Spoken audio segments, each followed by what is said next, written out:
Chapter 16. Jarvey had flown up rather high and then moved directly over the town.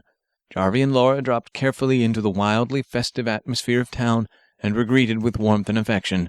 No one asked who they were. No one recognized them. Jarvey had grown a beard over the last few months, but he'd trimmed it and it looked pretty nice. They were offered food and people shook their hands or hugged them. As Jarvey and Laura walked through the town, they saw Doc in the distance celebrating with the others. Everyone was congratulating him. Jarvey couldn't help but smile. He reached forth his hand about to separate Doc's head from his body, when Laura grabbed it and whispered hotly in his ear, "First of all, your bet is that they will die from a zombie apocalypse. That doesn't mean you get to kill them, at least that's my guess. Second of all, you're powerful, but do you really think that you can withstand all the guns around here? Are you sure that holy water doesn't work against you, too?" Jarvey rather doubted that a bunch of water with an industrial religious rite cast on it was going to do jack to him, but she did have a good point about killing Doc. Thankfully, there were ways around any situation like that. There were as many as 20 Snarks inside the compound.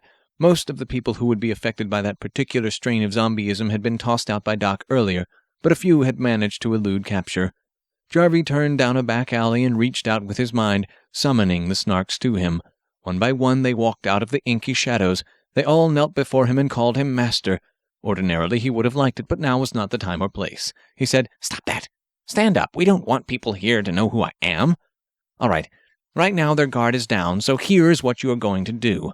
I want all of you to go to their west gate and overpower the guards. You," he pointed at one of the females, "and you," he pointed at one of the older males, "are going to stay behind and tell the others that it is a false alarm if the guards manage to let anyone know. Got it?" They all nodded and waited. "Go and do as your lord has commanded." Jarvey waved his hands, and they shambled off. He muttered to himself, "Motherfucking morons. Should have had the zombie soldiers do it." Laura shook her head. "No, they smell kind of bad, not so low-key." "Yeah, I suppose. You know, I got another idea. Using my power only applies to the gruesome foursome, right?" "Pretty sure, yeah." Jarvey grinned wickedly. "Good. Then I've got a score to settle with someone else in town." He headed towards Michelle's apartment. Even though they had been Snarks, her roommates still spoke ill of her. Doc was pleased. Things were finally going well. Still, he felt like the Scarecrow from Wizard of Oz. It wasn't that he didn't have a brain, he just felt empty and full of straw. He had killed Jarvey, and at this point everything else was pretty meaningless. His head told him that this was foolish. There was plenty to live for without beads, and even though he would miss her, he would eventually get over it. His heart didn't care. Normally, Doc never really got drunk, but tonight he was getting smashed. It didn't help that everywhere he went people wanted to buy him a beer for saving their hide. So the fact that he was drunk and heartbroken and distracted should have been enough to spare him from hearing the alarm as it was raised. But it didn't. He spoke above the raucous celebration. "Wait, isn't that the alarm?" "What?" one of the partygoers asked him as she danced in time with music bouncing up and down without any particular skill, but a lot of grace. "Isn't that the alarm?" He said it a little louder this time. "I guess it is." Doc made his way toward the DJ and asked him to turn the music off, but just as he did, the PA said, "Attention everyone, sorry about the alarm, just got the wires crossed, everything is fine." Half of the people present hadn't even been paying attention in the first place, and the rest of them largely ignored it once the voice on the PA told them everything was fine. Much to his surprise, Doc found himself sobering up rather quickly. He took a slightly wavy step away from the DJ. Maybe he wasn't all he should be, but he still wanted to check this out. It seemed a little strange to him, but he couldn't say why. It also gave him an excuse to leave the party. This excuse proved amazingly effective at getting people out of his way. He moved through the streets until he reached the gate. It was wide open, and soon Doc realized why. The guards who had been protecting the gate were dead. As he looked up into the dark of night, what at first seemed to be clouds covering up the stars now turned out to be ash, slowly covering the sky again. As he looked with horror toward the guards, he could see them slowly twitching with signs of life. At first, he wanted to go and help them, but when he saw a severed hand that was kept in a nearby souvenir jar began to twitch, he knew that they and the others had been duped. He leapt toward the nearest alarm to turn it on, but found that the wire had been cut. This was very bad. Michelle was sleeping. With Beads dead and Marv still missing, Michelle was sleeping. With Beads dead and Marv still missing, she really wasn't in the mood to celebrate. She awoke to hear an explosion. It took her head a minute to figure out that it was her front door. Was it the zombies again? She reached under the bed and grabbed her shotgun. She sat up. She thought about warning her roommates, but realized they were probably still out partying, and while fighting the zombies was probably a good idea, doing it alone was probably not such a good idea. She carefully opened the window and crept out, quietly closing it again behind her. She was lucky she did, because just then the door to her bedroom became a million splinters. She heard someone curse and then speak. She couldn't see through the window, but she immediately recognized the voice. Jarvey. Jarvey said, "Curse it all, she's not here." "I told you not to destroy the door," said a female voice Michelle didn't recognize. She sounded Australian. "Now when she comes home, she'll find something missing." "Shut up. No, don't shut up. Let me think." There was a pause for a minute. Michelle found herself trying to keep her breathing as calm as possible. She wanted to leap up off the roof, but was afraid the sound would attract Jarvey's attention. The Australian-sounding woman said, "Done thinking?" "No, enough of this. I need to direct the zombies. We've taken enough chances here.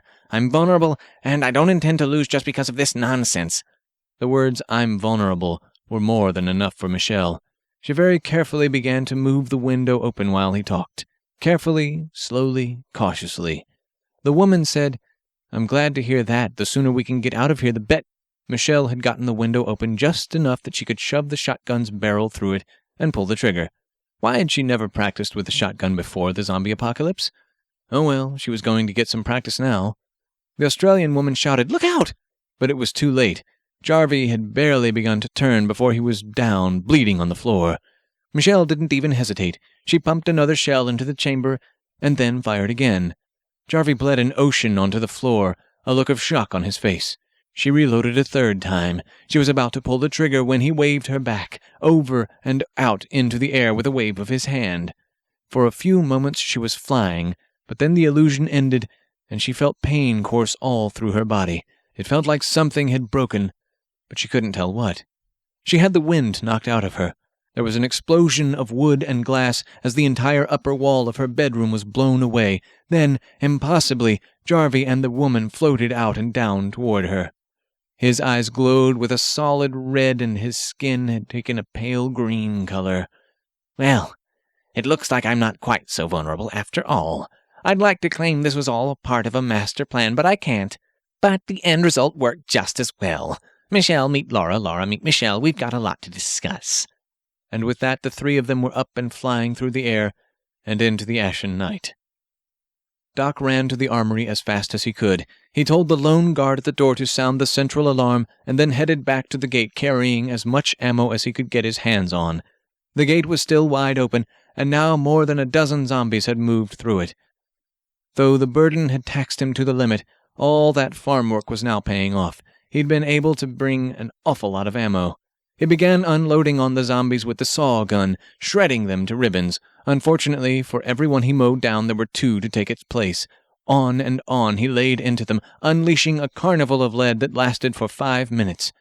There were a few that were not instantly splattered, so he had to waste precious time and ammo, shooting down errant body parts and limbs that slowly started to crawl toward him. Eventually the ammo ran out, and he could still hear the music playing in the background. He had no choice. He grabbed the machete and charged them. He had to close the gate. He knew that he was certain to die. He knew that his death might mean Jarvey would win, but if he didn't stop the zombies here at the gate, they would certainly breach the wall. A few bio-zombies ran through amongst the shambling undead, and they nearly bit Doc. Even as he lopped off limbs, they slowly converted to the undead. This could spell doom for the town. Doc couldn't believe his eyes. He could not let Jarvey win. He hacked harder, but their numbers were few, and if Jarvey could make the townsfolk his just by spreading weapons around, just by merely breathing, gas masks might help. But these were strange affairs of alien magic. For the first time in this conflict, Doc began to despair. For a moment he felt white-hot anger. Jarvey got a book of spells and a zombie horde. They got an idiot that threw grenades around. But it was no use. As the leader of the group, Doc had none to blame but himself. He had gotten them into this. It would not go easily. He would go, in fact, with quite a big bang. Then the music stopped. Finally, the others had gotten the message. If he could only hold on a little longer. He felt the bite on his leg while he was momentarily distracted. He could already feel the curse slowly turning his mind to violence and rage. He shot a fuel tank next to the gate and shouted, "I'll bite your legs off!" The resulting explosion collapsed the wall near the gate and took him down and the zombies with it. It would not stop the advance, but it would slow it down. Jarvey was pleased. He could sense Doc's death hit him like a ripple. He hadn't noticed the first 2 deaths as much, but now Chaos's power was clearly waxing strong. He had Oscar, Doc, and Beads. Now all he had to do was track down Kevin. But first he had a town to crush. He wasn't going to kill them all, of course. He had to start building a world that he wanted to live in. Wait. He was a fucking zombie now? Yep. He was dead. He looked around. He expected more fanfare, like trumpets or something. The part of him that had always believed he was right was expecting heaven's light to shine, suddenly sweep him up. It never came. Then he awaited the judgments of hell, but that didn't come either. Then again, a universe that allowed something like chaos to exist might not have room for God and the devil, or gods, or devils. So, dead. Dead-a-rooney. He'd lost. Why wasn't chaos punishing him? Then it struck him. While Jarvey had never really considered his own death in the whole thing, the conditions of victory really only mattered that the others died. And for a guy who was supposed to be pushing up daisies, he still could feel pissed. Those bastards had laughed at him. Hell, that idiot Doc had been laughing right up until the end. But he was dead, and Jarvey was not quite dead. The strange flesh around his body felt surreal, almost sponge-like, but he knew it was infinitely tough. He was supposed to feel cold, but while he abstractly knew the temperature, it didn't bother him now. Very little bothered him now. He extended his will and pulled all of the blood zombies back. He sent the zombie soldiers in the vanguard this time, and while the holy water was effective against them, they were far more intelligent and able to dodge the assault. Almost all of the town responded to their drilling, which meant moving to the walls. Jarvey laughed. Manning the walls wasn't going to help them now. His horde presented their bayonets and easily cut down the mob who tried to fight them with improvised weapons. They hadn't had time to arm themselves properly. Jarvey concentrated and moved himself, Laura, and Michelle to the side so they wouldn't get in the way of the soldiers. The fire zombies soared over the crowd, hurling fireballs down into them. A few townsfolk managed to get to some heavy-duty artillery, but the fire zombies made quick work of them. On the whole, the townsfolk were demoralized, disgraced, and defeated. It was time for Jarvey to make his move. He projected his voice to the town, saying, "I told you if you surrendered these people to me, I'd let you live. A few of you tried, but were stopped. I'm still prepared to be merciful, but that means that you surrender right now." The hole in the wall had done the trick, but more importantly, without Doc there to organize them, they were all caught completely off guard. And then the earthquake started. Jarvey looked around. As he stopped, the zombies stopped. As the zombies stopped, the townspeople stopped. A few people were making a run toward the armory. It was a minor tremor, but it kept coming. Jarvey had lived in California, and he didn't think this was a natural quake. Using his anima, he floated himself up and gazed into the darkness of the night. He could see a few lights in the distance. It was definitely something new, but he couldn't quite make it out. The tremor grew louder, and more of the humans were going for the armory. "Stop that!" he shouted at them. "This is your last chance. I want people alive, but I can always find them somewhere else. In fact, I've got all the reason in the world to wipe this town off the map." He said it using his enhanced voice, but no one was paying attention. They had begun to kill zombies again, that was it. Just as he was about to unleash the zombies on the populace again, there was a sound, like a voice. At first, no one could understand it, so another silence came. Then the voice came again, but no one could understand it. Then the voice came a third time, and people could understand it now. "Great man, do not surrender to the necromancer. We are here to help you." The townspeople didn't need to hear any more and began to fight the zombies with renewed hope and vigor. Jarvey was confused. He had Laura and Michelle in tow. Laura was silent, trying to look at the dark shape looming on the horizon, while Michelle was whooping with delight and glee. Jarvey summoned one of the fire zombies to him. He pointed at the shape coming toward them and said, "Go and tell me what that is." He tried to call the zombies back to be sure, but chaos howled inside Jarvey's head with anger, and suddenly the zombies went berserk. Jarvey didn't care what chaos wanted anymore and began to move back. If chaos wasn't going to let him do things his own way, then fuck chaos. Once Jarvey moved back, the zombie soldiers immediately turned around and began to help the remaining humans behead the undead zombies. Jarvey wasn't pleased with them either. Just because he wanted some breathing room didn't mean he was giving up the whole thing. He didn't have Kevin yet. He concentrated a moment, and the soldier zombies stopped and retreated. They walked around the zombies that went rushing toward the assembled townfolk. And then the robot came over the horizon. It was at least 200 feet tall, gleaming silver in the searchlights of the town. Its giant metal head was bedecked with a giant phallic symbol of some kind. Jarvey thought it was intended to be a spike. It was pretty impressive looking, he had to admit, but a simple spell would crack that thing open like it was a wet cement block. The robot spread its arms wide, and a dozen lasers erupted from the thing, vaporizing the zombies in the town with frightening precision. Little black burn marks were all that remained. Jarvey knew when he was beaten. Even though Chaos howled with rage and frustration, Jarvey ordered a retreat. It did little good. The soldiers had already left, of course, but a few of the fire zombies tried to assault the robot.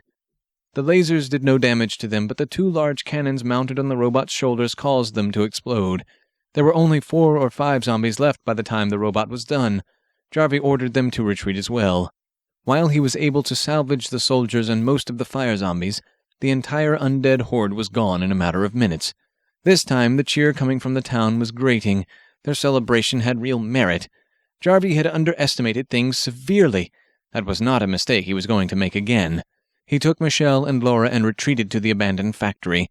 He had some thinking to do.